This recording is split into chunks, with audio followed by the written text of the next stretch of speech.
Bluer than velvet was the night. And then more purple than velvet was the night. It kind of wasn't really a full blue velvet, was it?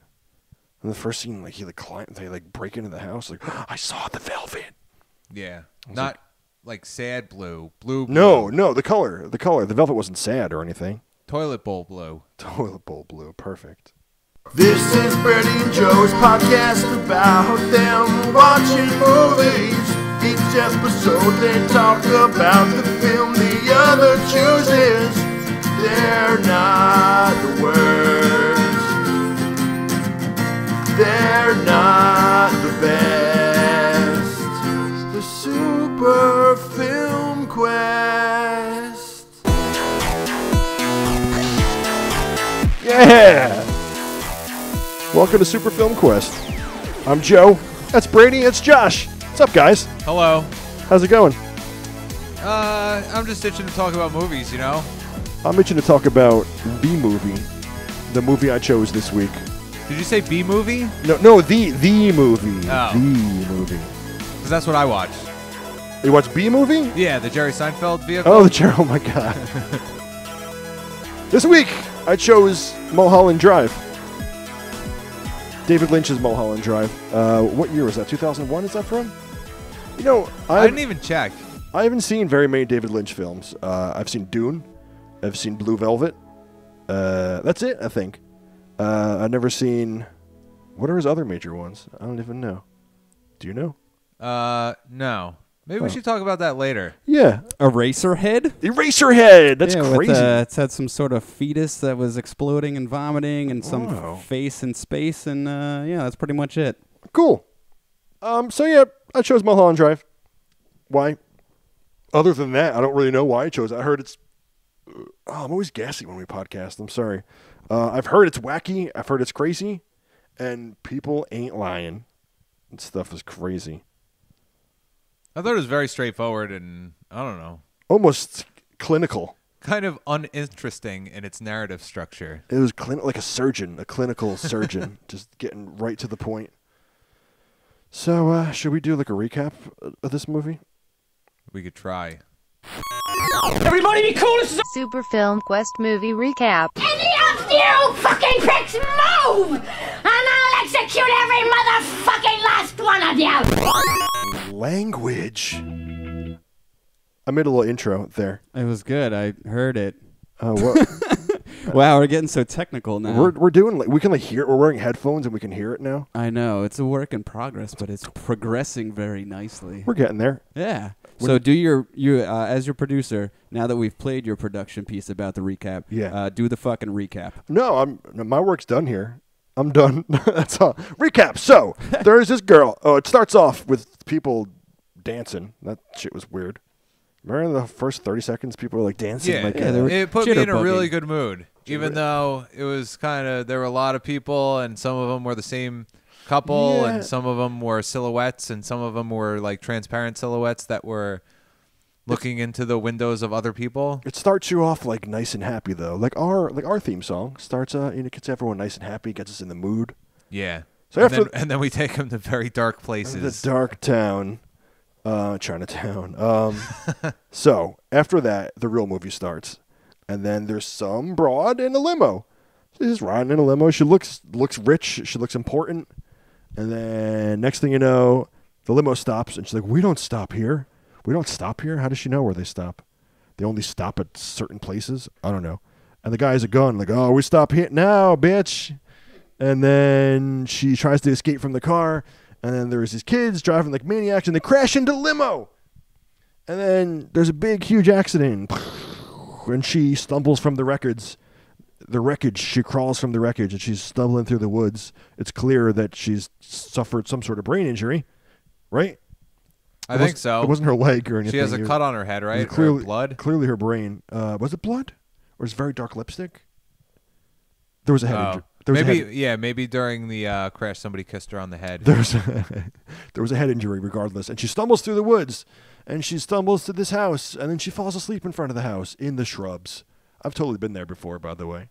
Not that. I've found you in a shrubbery or perhaps Yeah. 2 shrubberies college before in my lifetime. College was a time for experimentation. One of which I kicked you out of my house. Oh, then you found me in the shrubs. And then I found you in the shrubs. I was awake. It was like an hour and a half later, and I was you didn't awake, get very far. hiding in the shrubs. I found a new home. You brought that fucking weirdo over my house. I had to kick you out. I couldn't just kick the weirdo out. I had to kick you out as well as the weirdo. Dude, he was popular. He was pretty popular. He was a lot more popular than we were. He was. Maybe like the Not a Surf song? He not like football player popular. He hung out with them though. Yeah. He was our chance to be walk-ons on the football team. Yeah. Oh, really? You guys should probably use his first and last name. Reference it. Nope. Hell if I remember his name. I actually know it. Well, don't say it. I was kidding. It's tattooed on my chest. Oh, we're getting off course. Let's Josh get back to said, "You don't stop here, Joe and your weird friend. Get out of here." And then Joe kissed him on the head, and he had bloody lipstick on his forehead. Right? Yeah. Brady, keep the recap moving. What you got? Essay. Well, I hope this is what happens next. In that woman goes to the house where Naomi Watts' aunt lives, and Naomi Watts finds her. Or does the scene in the diner happen first? The diner scene happens first. That's okay, though. We don't have to go in full-blown over. All right, that character actor guy with the big eyebrows, he's in a diner explaining about how he has a dream where he sees this horrible image of a woman or something, a face, and he explains it, and then they go around the back of the diner, and he sees it, and he freaks out. And he did he faint? Did he die? What happened? We never see him again. Who the hell knows? What? Yes, we do. Do we? Yeah. What makes him a character actor? Not by in the any way? relevance. What does he do later? Yeah. Then why does he show up? Lynch. A lot Whatever. of people. Oh, well, we'll get so to him later. everything We he don't does is irrelevant. Okay, go on. Or wait, no, I'll go on. Man, everybody's really scared. We're really scared with him. And then I wasn't scared. Tell me if this is what happens next. Yes. Does brain injury lipstick forehead go to Naomi Watts' aunt's house? She's already there, I think. We don't know Naomi Watts' aunt that's her. We know it's some old lady, and what's her name? Laura Herring. Oh, yeah, the old lady leaves and she goes in? Yeah. And then Naomi Watts finds her and assumes that it's somebody her aunt knows. Yeah, Naomi Watts finds her, but we're introduced to Naomi Watts before that. We're shown Naomi Watts arriving on an airplane. She's coming to California to be an actress. She's very excited. She's very weird. She's very like 1950s cookie cutter. Like, oh, why, thank you. You are too kind. And she's very... It's David Lynch. They're being awkwardly retro. You know what I mean? There's very like 19... I can't explain it. Thanks for leaving me hanging, guys. Sweet. Yeah, and the intro great. The intro kind of set the tone for that with the dancing and the... Go back to the intro? Oh, God, this is going the wrong way. All right, well, I won't support the point that you just made. We'll get to on. the supporting after we're done with Was the Naomi's recap. Watts... He just said, he just asked for support from us. This to not leave him podcast is hanging. getting Lynchian on us, too. It is. Yeah, I have amnesia. I don't know where I am. No idea where the I don't know fuck who I this am. is going. Brady's going to become a lesbian by the end of this. God. We're all going to be lesbians. Great. Okay, so there's Betty, and then we're introduced to Adam, a young director. And it seems for some reason he's being forced to cast Betty in a movie. Betty seems like a nice, clean-cut girl, and this guy Adam is somehow being forced by some mafia something, and he's being forced to cast Betty. And then we're introduced to another guy. There's all these cuts, and all these people were introduced to separately.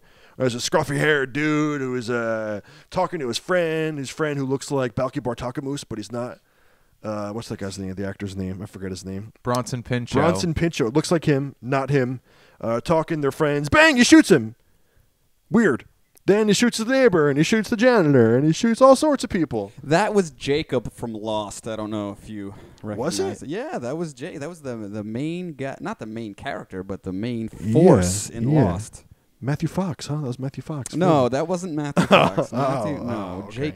Jacob, it's different. So then, after all Irrelevant. these scenes, then Naomi Watts, who plays the character of Betty, then she goes back and then she finds Hottie limo crash.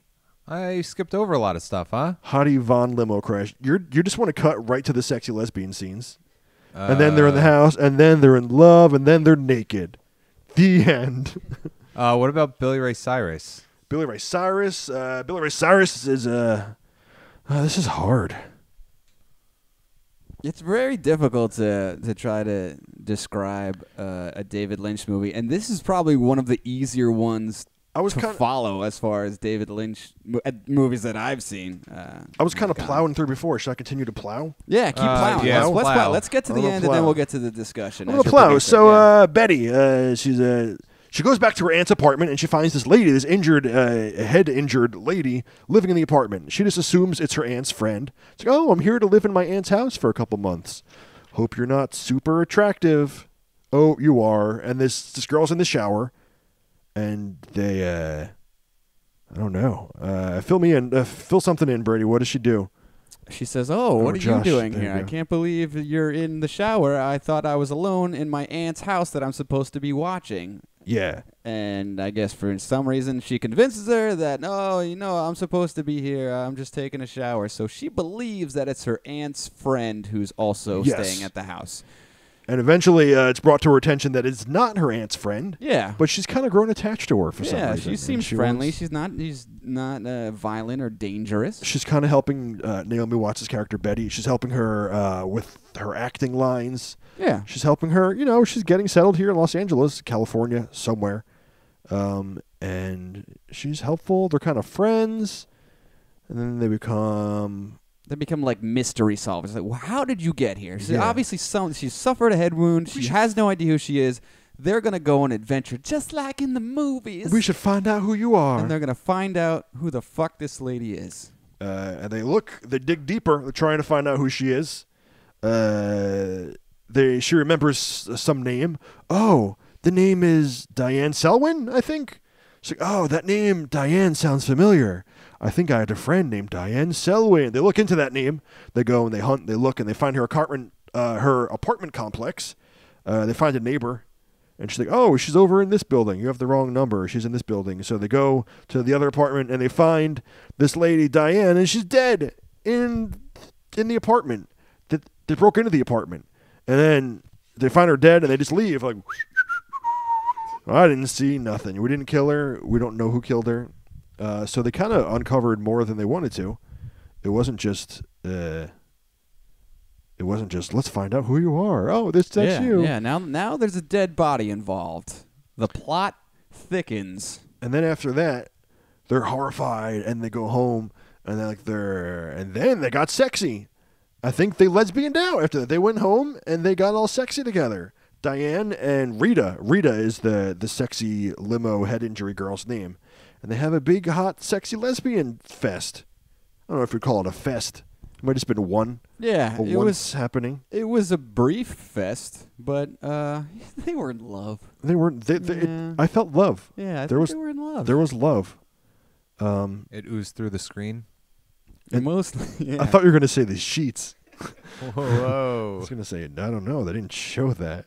And then after they have sex, they're all just laying there. And then she falls asleep. Rita, the sexy head injured one, falls asleep. And then she's all like, Silencio. Silencio. In her sleep, but her eyes are open. But And then I think she woke herself up saying Silencio. Yeah, Silencio. And then she decided to keep going. Yeah. And then Betty's like, what the fuck? Yeah. Maybe she was just like, she was thinking about the word silencio, and like when you think about a word too often, it stops having meaning. I thought like, silencio. Why do they use silencio? It just sounds weird when I'm saying it. Silencio. She was saying it like she wasn't in control of her body. But I thought that was her rediscovering that, oh my God, I'm Latino, or I'm a Latina. I can speak Spanish. I thought that was her realizing that. So they go to some crazy, and then she's like, I have to take you somewhere. And she takes her to the Silencio show. It's some late night stage show she brings her to, and then they do other things, and they might say Silencio a couple times. That was some emotionally charged singing. And then wasn't it? It was lip syncing, wasn't it? I don't know. All that it was lip sync. They said everything is recorded. Yeah. No, I'm not sure if that was real. If that well, was a that was shtick. some emotionally charged lip syncing. Yeah. I've seen Milli Vanilli before live. Did wanna you see, cry like they did? You want to see emotionally charged lips? Yes, I cried. I wept. Like Whitney Houston at the Super Bowl. Yeah. That was a good lips. That was emotionally charged too. That's She quite didn't- memorable. She didn't lip sync though. She She lip synced that. No, she didn't. That was a lip sync. What? Yeah. Look it up. I might be wrong. I have. You guys have to get out. Remember right now. Ashley Simpson on Saturday Night Live too? That was a good lip sync. No, what did she do? We never heard from her again. Yeah, and then she did like the yeehaw giddy up kind of jig, and then Yep, she ran she away. really Oh saved it. man, yeah. And She then really saved it. Then Yeah. she changed the way her face looked. She was so embarrassed. She got all sorts of plastic surgery. I don't want to be this person anymore. So then the movie kind of. What else happens from there? It kind of The box. the box. She gets sucked into a Everything box. happens Yeah, from there. She gets sucked into a box at the end of that performance with this emotionally charged singing, and then it's a completely different movie after that. And then she's Diane now. It's true. She being Betty. Betty, the up-and-coming actress who moved to California, she's now Diane. A crackhead. Not so much emotionally charged, but drug-fueled. I guess. Yeah, and she's dropped the whole 60s,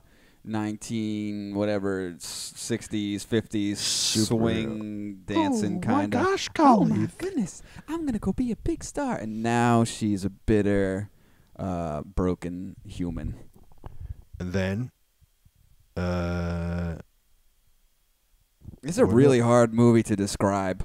but then it just kind of we were shown the progression of her going crazier and crazier, and then basically she sees hallucinations, and the movie ends with her screaming. Or no, wait!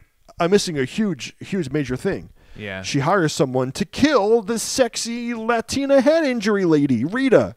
She hires someone to kill him, and he said, "When I kill her, you will see this blue key." And the blue key is the key that goes to the blue box that she got sucked into for some reason. And then she pays the guy we believe, to kill this girl, Rita, the sexy Latina head injury woman. And then... It looks like she gave him upwards of $50, I would say. It does, yes. Would a Ziploc bag full of singles change your mind? And then Diane, formerly Betty, then we're shown like a quick downward spiral, and she loses her shit, and she kills herself. It was very quick. But in doing that, we also see that the body Betty and Rita found in the apartment complex before was actually Diane's body. What? Yeah. And then, is that it? Roll credits.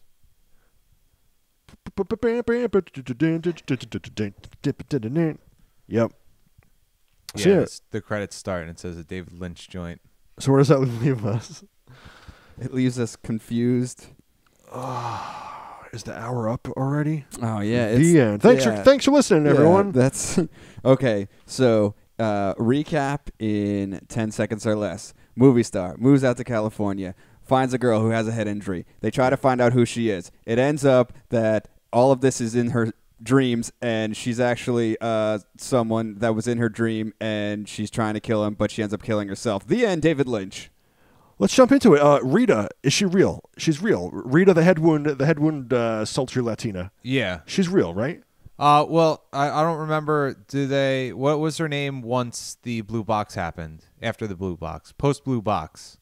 There was another name. Why isn't that? It's like Rochelle or something. It's not on my. It's not on my list here. Rochelle.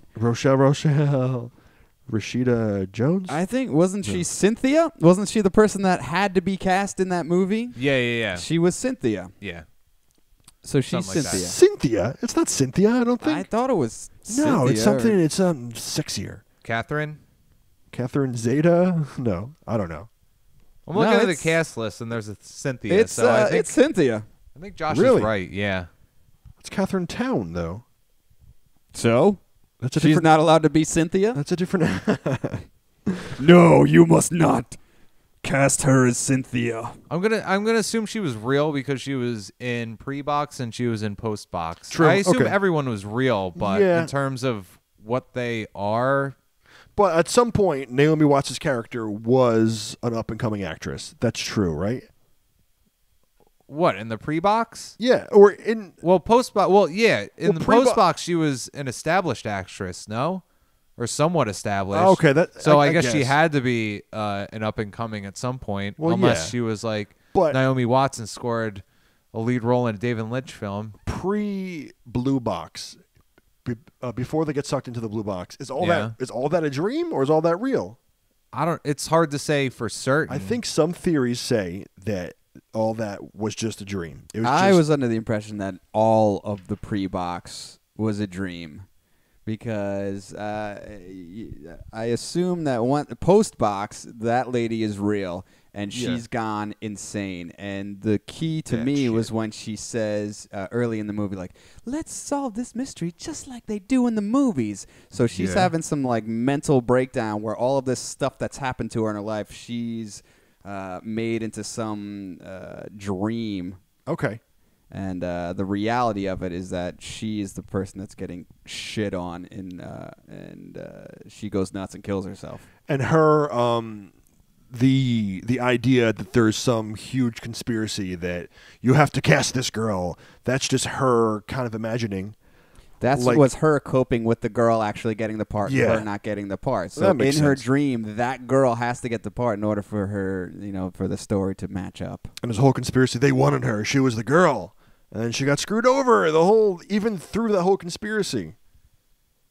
So, yeah.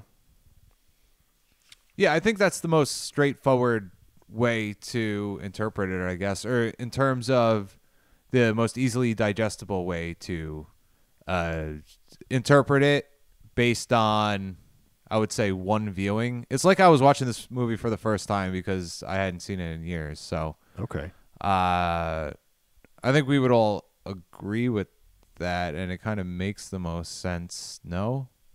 Yeah. I mean, we seem to be on board with that. I think. Rita's car accident, real? I don't think anything that happened in that thing is real. Oh, yeah, I think that's just how instead of her getting in the post box, she gets stopped and then she gets out of the car and goes to the party. Yeah. And in her dramatic interpretation in that whatever fucked up world that she created, it's a crash, and that's the catalyst. Yeah, okay. That starts the whole shebang. True. Like, for that being the most prominent theory, and it seems to be in terms of people's interpretations, I think I was kind of watching the movie, having it be framed like that, and I mean, taking the whole thing, by the end of the film, I kind of considered everything that happened pre-box to be a product of, what's her name, Diane's dream. So I kind of framed it like that and tried to get meaning about kind of everything that happened pre-box and relating it back to what we're taking as reality. But at the same time, what I'm calling reality was messed up too because of all the stuff that happened in terms of what we saw with the psycho lady and the miniature old people coming out of the box. And there was the key. Like, we never really know exactly what the key was about. I mean, it's intentionally difficult, obviously. Sure. And out of all the recaps that I've read and all the theories that I've read, no one has any clue what the box and the key are. I mean, I think I took it as, in reality, the blue key was just a sign that the job was done. That's all it was. It wasn't a key to anything. It was just like tying, if he tied a flag to her mailbox, the job was done. It was just a blue key. So she was trying to make everything that happened in real life into some crazy fun Hollywood movie plot in crazy alternative world. So that blue key, she made it have more meaning in that movie world. Because the blue key could have existed in a vacuum, and that could have just been his sign. Sure. This blue key didn't have to belong to anything. No, it was just she made up this box. Yeah, she gave it meaning that. Or this box. Let's make it just like the movies. Or this box is just the physical realization of her. I don't know what things. the fuck the box is for. I understood what the key meant, but the box. The box is just a symbolism for her, all her big box of mayhem that she has inside of her. Maybe. Yeah, I can buy that. I mean, I think you just have to buy that because at some point you have to just go, all right, sure. I mean, at some point, Rita explored Naomi Watts' box in the movie anyway. What do you mean? A lesbian. They're lesbian. It's not a menage a trois. They're a lesbian rendezvous. I got that part. The box. It's a synonym for the male. The female. I'm really confused now. The female vagina. It's a box. What about the male vagina? Oh God. So aside from all the mayhem, what did you guys think? Brady, do you like the movie? Yeah, I like it a lot. I like it more that David Lynch gives us nothing in terms of his interpretation other than saying that there's definite coherence to the movie. I don't know if he frames it like that. If you pick it apart right, there is a coherence, or if he just said that his intention was that there's a coherent story there somewhere, but he gives like no indication of what it is or hints about what theories or interpretations are correct. So in terms of the film, I like how it functions, and I like how he gives absolutely nothing to any critics or any viewers in terms of interpretation of the movie. I think that's what I like best about it, the way he made the film and the way he kind of puts the burden on the viewer in terms of interpretation, and at the same time he hints that he has his own or reassures people that there's some sort of meaning behind it. So I think that's really, really complicated in that way. I think the film is put together in a way where you have to be like a really, I guess, skilled filmmaker to pull this sort of stuff off, because it is like a very fine line and it teeters on incoherence. And you guys want to hear my really good joke about it? Yeah. God, I've been waiting for it. If I was a film critic and I didn't like the movie, I would make a 2-word review where I would just add an L at the end to it and call Mulholland Drivel. Get it? I don't get it. Oh. Mulholland Drivel. Yeah, I get it. Lynch is weird French in that class. and that Honey, I Shrunk the Kids. Anyone? Yeah. I saw that. his films, they feel like they kind of make no sense at times, obviously, and they can be a lot of them frustrating. just don't make sense Like that, but you want to try to pick it apart. That's part of the fun. They kind of exist as like different little scenes, and they're very much separate from each other. And part of the fun is just sewing all that stuff together. It's like a make your own quilt. Like, oh, I'm cold. Here's a whole stack of squares that I have to sew together before I get warm. Yeah, but it would make sense for a viewer to be like, I don't want to deal with this. Like, what the hell is this? I feel like it takes... I don't know. I don't know what it is with Lynch and how he pulls it off, I guess is what I'm trying to say, but this is I feel like it one of the only ones... I mean, I haven't seen too much. I watched Twin Peaks from beginning to end. I've never seen it. I've never seen Twin Peaks. That is the type of Lynch adventure where it's frustrating because at some points it makes no sense. Maybe it makes sense to him, but there's absolutely no way that anyone could make sense of what's going on in that show. But that's part of the fun of it. Is there any sense of humor to the show at all, or no? Yeah, kind of, but it's really secondary to the confusion. Okay. But Mulholland Drive, I felt like I was clinging on for dear life, but I made it. I held on, and I understood. I was like, okay, I get what you're saying, Lynch. We made it. We're all on the same page. But we all made it through the box. I don't know if you've ever seen Eraserhead, and I keep mentioning that because it's one of the strangest things I've ever seen in my life. That just makes no sense, and it's just weird for the sake of weird. This is weird for the sake of fun, Mulholland Drive. Well, what I've heard about Eraserhead, there's just grating sound effects and just craziness, and this didn't have that. This wasn't like I have to look away. It's so this being Mulholland Drive, like that. At no points was it so crazy that it like didn't resemble a movie anymore. From what I've read and heard, Mulholland Drive is very much David Lynch's. It looks the part of a movie more than most other David Lynch things. Dune, of course, looks like a movie, but it's not really. It's almost not even really David Lynch, it seems. Sci-fi I think diarrhea.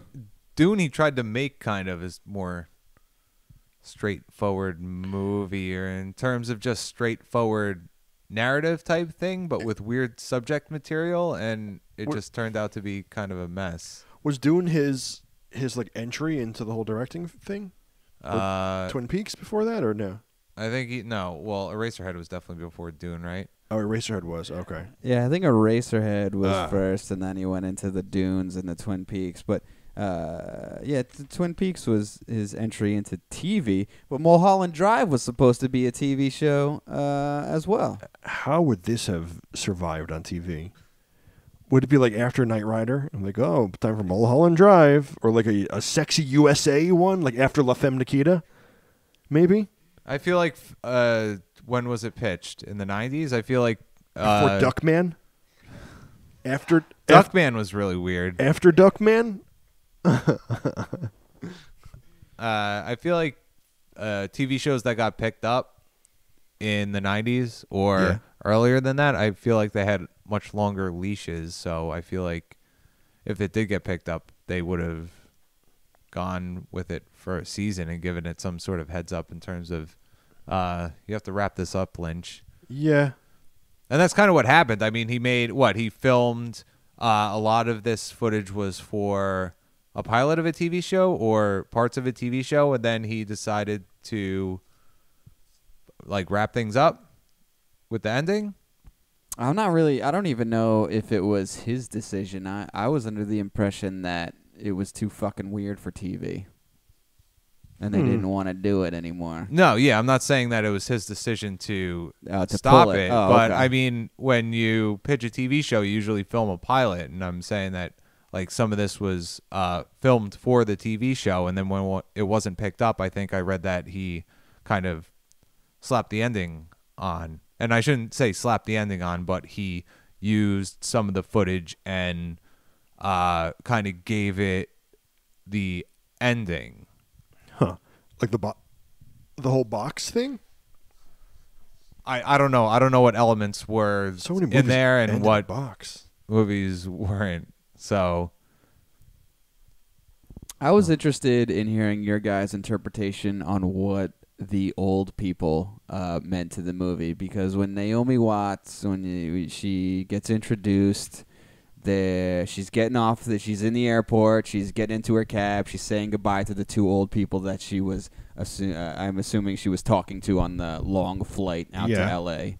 And then it shows the two old people with this shit-eating grin on their face in the back of their cab, just staring out the window, which was really out of place and strange. And then they show up later on in the movie coming out of a paper bag next to in an alley next to the creepy homeless weirdo. Yeah, they were like the what was that all about? They were like the Indian in the cupboard size. Sadly enough, I have to say, before I could really sculpt my own opinion on that, I hit the internet and looked it up. And some people think that's just a interpretation like of her parents, of her like saying goodbye to her parents and go to Los Angeles. It's a very simple, almost childish way to look at it, I guess. And like how they're always like in the corner of your mind, like I'm letting them down, and they're tiny and hanging out by the dumpster. Yeah, and left them behind in a paper bag as she flew out to be an actress. I mean, I'm sure we've all felt at some point or another that we were letting our parents down like they were inside a paper bag next to a dumpster. It's more how you would let, like, a kitten down. Not so much your parents. But that's one thing. I wish I kind of had my own opinion on it, but too late. The internet gave me it already. The internet instilled its own opinion. Man, I don't even have an opinion. Man. You don't? No, it's a product of me not being able to form opinions or interpretations about some elements of the movie just because they're so out there. In terms of having a complete grasp on this movie and the different elements of it, I don't think I'll ever come to that sort of conclusion in my head. Some things just don't have an answer. And David Lynch refuses to give us one. I feel like that it's not supposed to have meaning. Maybe it's just supposed to be his way of distracting you or adding to the confusion, because that's what you're looking for when you watch a Lynch movie. You're looking for that bizarre, confusing, desperately trying to figure out what's going on vibe. What's he doing while he's distracting me? He's fucking cackling and watching your brain smoke. Oh, okay. He's not like going through my shit and stuff. No. It's not in my house. I've got them now. Like the Noid. It's weird. I don't think he like makes anything to intentionally just fuck with people. I think it's his art.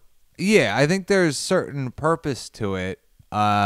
Whether it's telling something that's interpretable, or even if it's not, I mean, that's saying something too. And I think there's kind of value there, if that makes sense, in terms of letting people interpret it their own way. Sure. I mean, crafting something into a form that has at least some sort of intrigue and makes people want to break this down or try to make sense of it.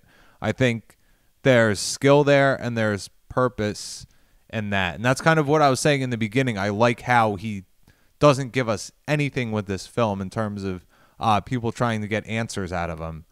Like nothing. I don't think that would help in terms of people either enjoying this movie or in terms of how it's considered historically in terms of being a great film or not, because I've seen it on a lot of like greatest films lists. So I kind of like that whole aspect taken all together kind of makes sense to me. I thought it was cool. I'm sorry, no one really. I'm sorry to jump in and just give my opinion on like my overall opinions on it, but to hear that it's like on some people's lists of top movies ever, like I think it's cool that you have to solve a mystery, and we have to solve a mystery just like in the movies, kind of like life copying art. What's that saying? Life is fart. Imitating art. Life imitating art. Wait, is Josh right? Maybe life is fart. Yeah. Life is fart. I definitely heard that one too. Yeah, well, yeah. I have that shirt. That's probably what you're thinking of.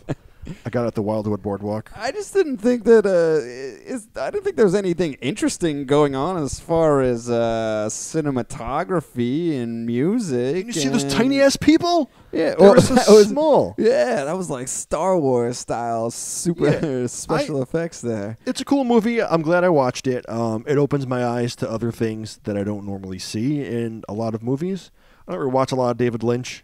As we've explained before, that this whole podcast is like a film education. Yeah. It's not us being experts. Brady's damn close to being an expert, I think.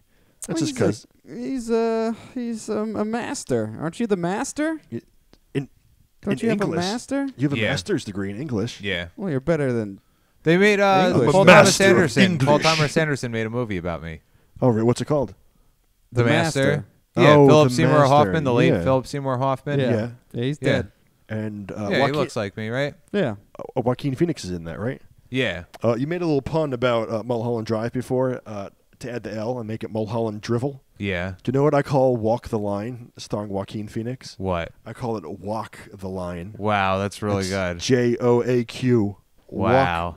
Walk the Line. That's really good. I'm having trouble getting your jokes today. Both of you. I mean, I'm kind of like David Lynch. I don't like to explain them. Yeah, life is fart, you know? You can just have your own theory about them. Oh. All right, well, movies are a better medium to do like modern pop art. You can splash, like Jackson Pollock has a splash. And I know Jackson Pollock's one of like the better artists to splash some paint on a canvas and be like, it's art. But you go to like the Modern Museum of Art and there's like a toilet seat stuck to a wall. Like, oh, come on. But David Lynch doesn't throw a toilet seat on the wall here. He there's much more to it. He's clearly not a hack. Top movies ever? I don't know. Yeah, I don't even know. I went through a big Lynch phase after Twin Peaks because I just randomly one day started watching Twin Peaks, and I enjoyed it. I was super confused. I had to go on the internet and have someone explain it to me because I couldn't figure it out. And then I went to Eraserhead, and then my Lynch love kind of started to fade, and then Dune happened, and then oh god. You lost all dear faith Lord, after Dune. What are you doing? I thought that he was put on this planet just to ruin my life. Wow. After Dune, The Spice. Really? The Spice. I feel like Charlie Hunman was put on this planet to ruin my life. is that the Anarchy? Sons guy? of Anarchy guy. Which one is he? I don't watch that show. He's the one who sounds like he's from Minnesota, and he's in a California biker gang. Oh, And he's really British. He's British. Is he British? He seems like a nice guy. He's handsome. I mean, he's in good physical condition, but his American accent totally kills me. Is this a situation where your hate is going to turn to love? I feel like you're softening. I mean, I hate him, but he's really good looking. He's got a nice job. He seems to just care, you know? But I hate him so much. Come back to me, Charlie. there's a heart of gold in there somewhere. I'm just kidding. I can't put this film in like a list or in the category of one of the best I've ever seen. I would have to understand it and grasp it better. I don't think I do, given that I watched it. I think I watched it once or twice shortly after it came out, and then rewatching it again, like I would have to go back into it and pick it apart and get some sort of grasp of what my interpretation is on it. But in terms of, I like that it was made and all the stuff I said before. I like that Lynch made a film like this that's open to interpretation, and I think it was made well, I guess. Like, I liked that it was pre-box. I thought he did a good job in terms of it was weird and unsettling because everything was kind of like exaggerated, and I don't know if it was like framed in like an older time film type thing, like you were saying very early. Surreal. It Yeah, seemed like that helped in terms of the acting and stuff, and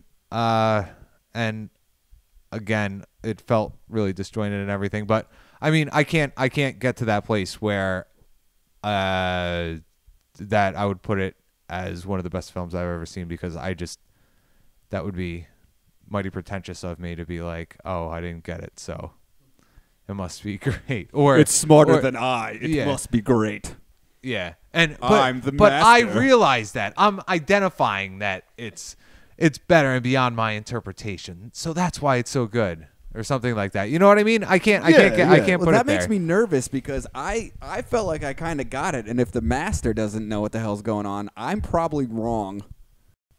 Now, what was weird about the movie is a pre-box. Everyone's kind of whimsical and Hollywoody, and everyone except for Justin Theroux, who we haven't really touched on, the director. We actually haven't. Yeah, I kind of like the that whole character. time. He seemed like he was kind of privy to that. Some weird shit was going on, and he wasn't really a part of it. He was kind of raging against whatever dream sequence that Naomi Watts was cooking up there. Yeah, that's true. he was fighting this. He was fighting the mafia influence that's telling you got to pick him. Speaking of that character too, he has like a whole side story we really didn't explore even. At the time where the mafia's telling him to pick this girl, his wife also cheats on him with Billy Ray Cyrus. Billy Ray freaking Cyrus in full mullet and full shaped beard in all his glory. I mean, he wasn't playing Billy Ray Cyrus. Part of me was hoping he was actually Billy Ray Cyrus as Billy Ray Cyrus. But he was playing the character of Jean, the pool cleaner. And he cleaned her pool. No, wait. I think it was Gene the Dancing Machine, no? Gene the Dancing Machine? Maybe. Well, I didn't see him clean any pools or dance, so I don't know. Also up to interpretation. True. Oh, yeah. How Lynchian. Justin Theroux's character was so Robert Downey Jr. Like now, though, like Robert Downey Jr. 15 years before, he even dressed like him. Just my take on things. Up for interpretation. I didn't notice what he was wearing, and I couldn't picture what Robert Downey Jr. usually wears. Wait, am I thinking of Robert Downey Jr.? That's not the one that sings and dances. The one that's fucking Iron Man. Yeah. That's Robert Downey Jr. Who's the one that sings and dances? Which one sings? Who's Let's light the fires and kick the tires, Big Daddy? And Harry Connick Jr.? That's Harry Connick Jr. Yeah. You mixed those two up? Almost. I mixed up Jack Nicholson and Jack Nicholas. Still. All right. Still, when I tell people I tell people about the podcast, like, oh, what movies have you watched? I'm like, oh, Chinatown with Jack Nicholson. With just say Jack. Jack. With Yeah. Jack. I don't know who you're talking about. Jack. Like Jack? Robin Williams as a kid? No, not Yeah. It's Jack. Robert Downey Jr. pre-box and Harry Connick Jr. post-box. Wow. They should release a DVD and call it like the Blue Box Edition. And it comes with like a key you can wear on a necklace, like Queen Latifah. I have so many random connections I've made on this. When one. the hell did Queen Latifah wear the UNITY video? What? UNITY. You remember that? UNITY. That's a unity. Who you calling a bitch? You gotta let him know you ain't a bitch, you a hoe. We're getting off track here. How far off track? Are we so off track that we should do a side quest? Yeah, that sounds like a good idea. We're Brady, gonna do a side quest? You're in charge of the side quest this time. Yeah, it so happens that I have one handy. Let's take that adventure. Okay. Side adventure. Hold on, our production's goofed. Hold on, let's see. We have another intro for this too. Yeah, we got it. Let's see if I can get it to work. It's made by Josh.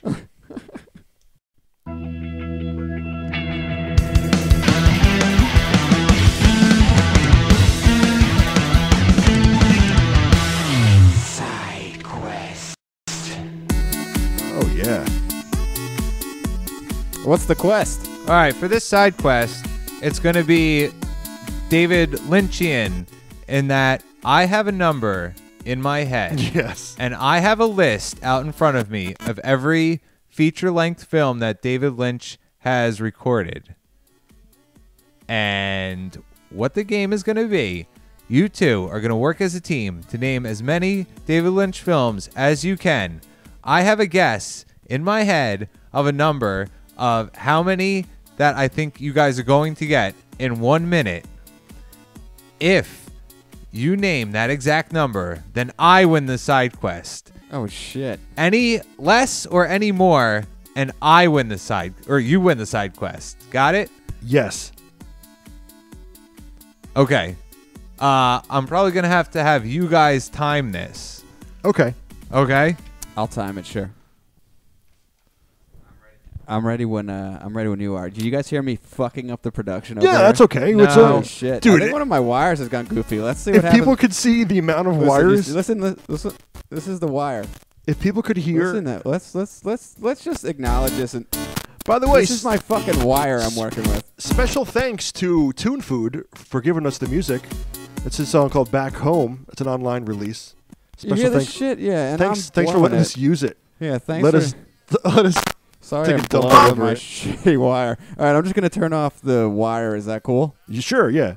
Shit. That's the last intro, I think. Oh, okay, good. Well, at least we don't have to worry about that anymore. There's like an outro music that we do too. I'll get a new wire next week. Let's just revisit it one more time. Look, this is oh my god, terrible. So let's start the side quest. So is the minute up? Is that the whole minute or no? No, we didn't start we yet. didn't start yet. Oh, Okay. No. Wait, so who wins if we don't get the? Oh man, my headphones are messing up now. If oh god, you guys the whole operation's going to shit. Get the number that I'm thinking of, Yeah. my guess, then I win. Do you have this number If you written get- down? Yes. Okay. Where? It's on the back side of the paper. Okay. And if you get any other number, then you guys win. Okay.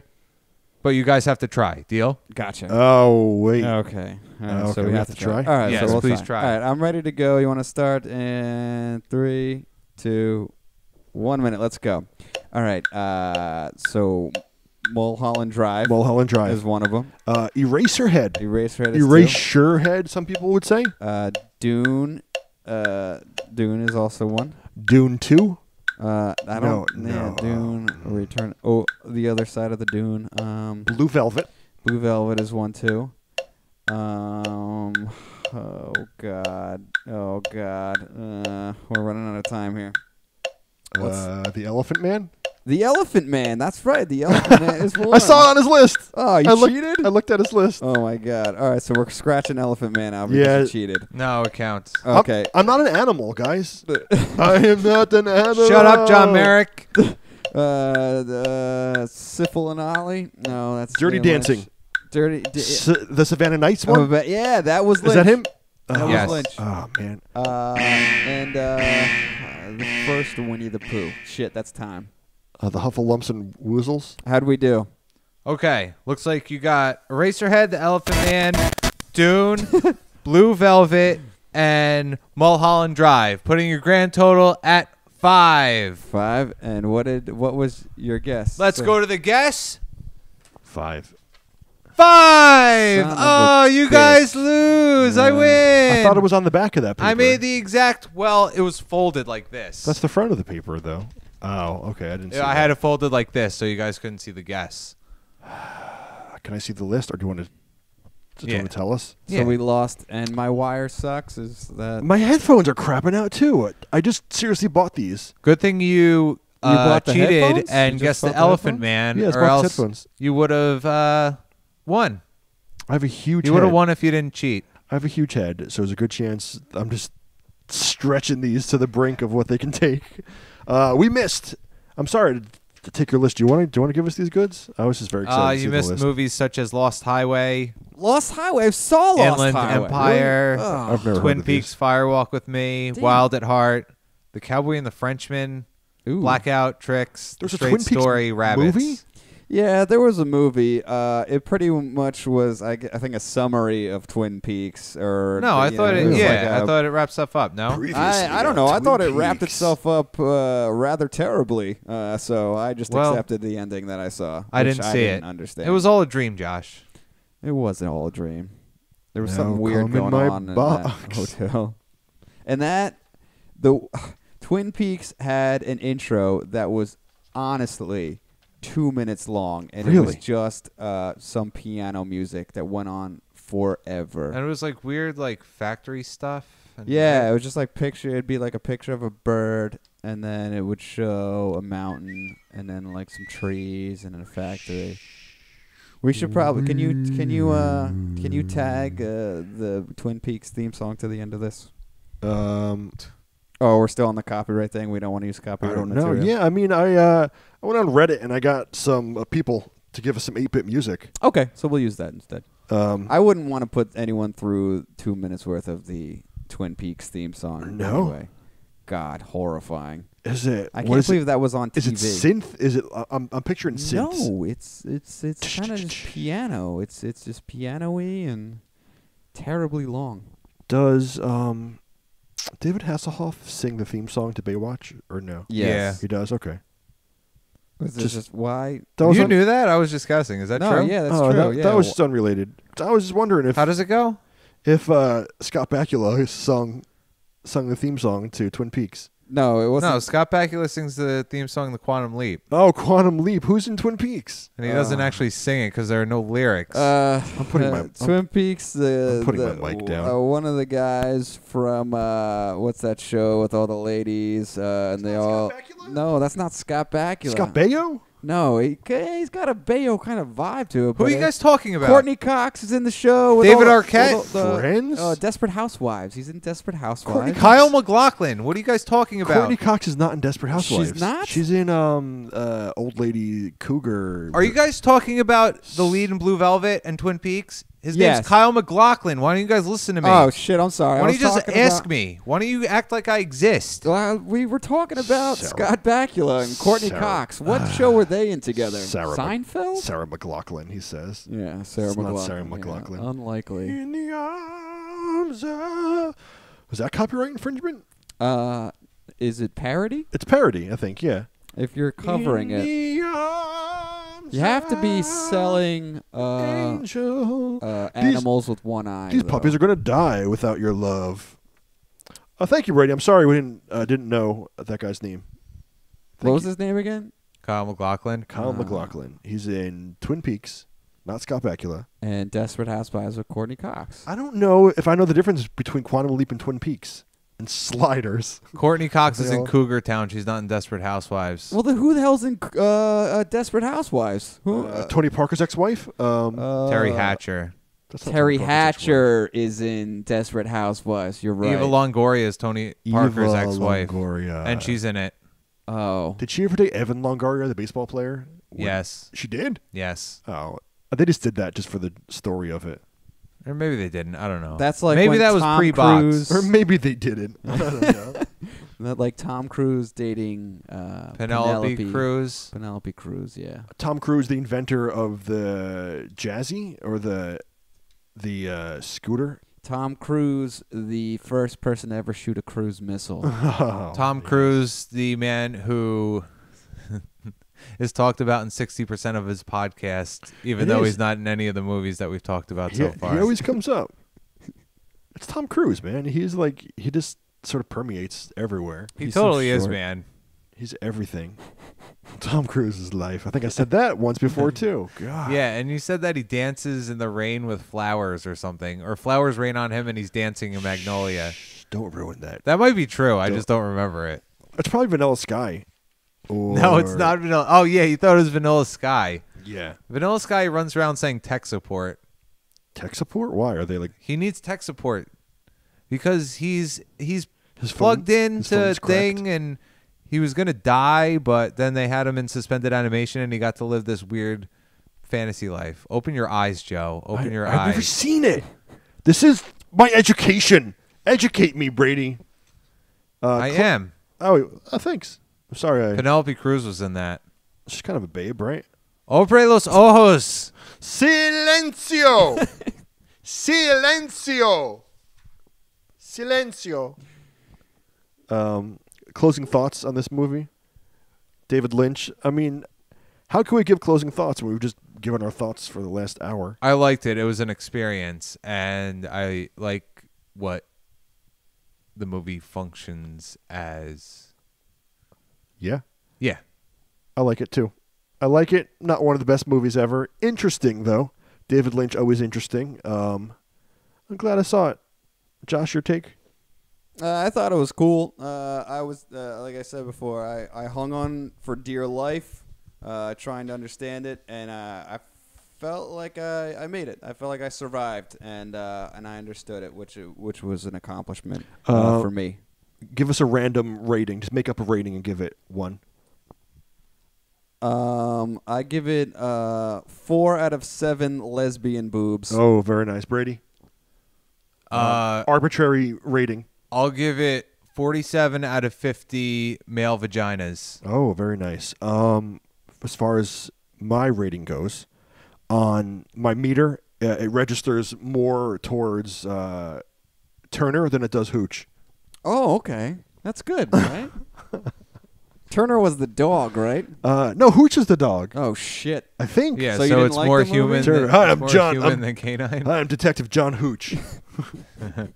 I'm sorry. Isn't hooch what they make in prison? The alcohol that they make in prison? Yeah. Oh, okay.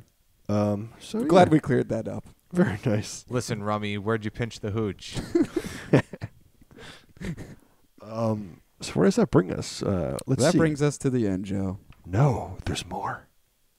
We still have to go into the box. And inside that box, that blue box, Brady's beautifully manicured blue box. What? Stop messing with those wires. Stop fussing with those wires. I wanted to do at least the outro music. Stop it. Oh, this is the outro. I'd like to thank... Oh, no, wait. Oh, no. No, we're not doing the outro yet. Brady has to tell us his choice. Oh, shit. All right. We'll do it over the music. I can't move my hand or else we're going to blow the whole operation. No, just turn it down for now. I got it? Okay. Brady, your choice for next week. Next week, or for next week, we're going to watch The Legend of Boggy Creek, 1972. It's a quasi-documentary type thing about this monster who lives in a lake in I think it's Arkansas. Cool. It's really low budget, and I don't even think it has a cult following. Maybe someone saw it once. It might be really bad. All right. How did you stumble across this? I forget, but I had it. If I come across a movie that I want to see, I put it on a list, and I don't remember where I heard this from. But really, yeah, I'm into it. 1970 something, 1971, 72. The Legend of Boggy Vance? What was Boggy Creek. Boggy Creek. The Legend of Boggy Creek. Spoiler alert, there's a monster. Dude, so we know a legend. We know what the legend is already. No, but you don't know what it's about. Oh. Yeah, I mean, a swamp, I assume. But what kind of monster? Swamp monster? Probably half alligator, maybe some other things. Very human-like, but swampy. Nonetheless. Maybe you've seen it. Hey, thanks for listening, everyone. This has been another episode. Now we could go. Yeah, this has been another episode of Super Film Quest. Thanks for joining us. Real quick, if I may, just rattle these down, though we fucked up the songs. I'd like to thank Toon Food for their songs Gray Day and Back Home they let us use tonight. I'd like to thank Tiny Spells for the song you're hearing now. Kick, Punch, and Run off their album Tiny Spells 365. Thanks, guys. Next time we'll try to play them nicer. Check us out on Twitter at Super Film Quest. Check us out on Facebook. Check us out on SoundCloud. And our website's going to drop soon. So be on the lookout for that. Brady, any final closing words for everyone? No, well, I'm glad I got to make that pun earlier. Oh, Mulholland Drivel. Very nice. For Josh and Brady, I'm Joe. We are Super Film Quest. Thanks, everybody.